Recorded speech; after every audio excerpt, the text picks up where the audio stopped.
حميد بغيت نطلق. ها كيف سمعتي؟ واش بغيتي؟ هاتا بغيت المشقلب ديال مخي قال لي طلقي بغيت نطلق. واخا. وما غتسولنيش علاش بغيت نطلق. ايوا ضروري غيكون عندك شي سبب منطقي اللي خلاك باغا تطلقي. انت ما بقيتيش صغيره وعارفه اش كديري.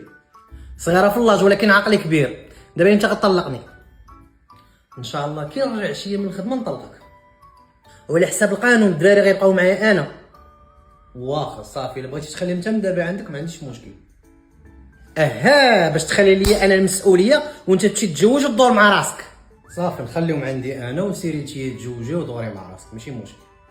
غتخلي لي الدار وانت اللي تخرج وتخلي لي حتى الطوموبيل. واخا صافي خذيها، وخذي حتى الطوموبيلات اللي في الباركينغ تا هما اللي من بلاصين تما خذيهم. وانت فين غتمشي؟ لا ما تخافيش غندبر راسي ما تشغليش بالك. ومالي تنشغل راسي بيك تا شكون؟ انا والو، انا ما كنصوت حتى بصله.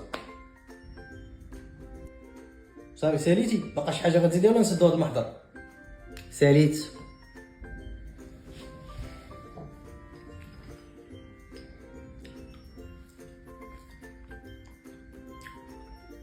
الزميت انت اللي طيبتيها؟ علاش؟ تبارك الله عليك زوينه. بصح زوينه، جاتني بحال حامضه بحال ناقصه شي حاجه. شوف ما دير في راسك والو، داكشي اللي قلت لك نساه والله. انا من بعد مرات خضراء، انا غنمشي ندير لك شي بريد ديالي تاعي.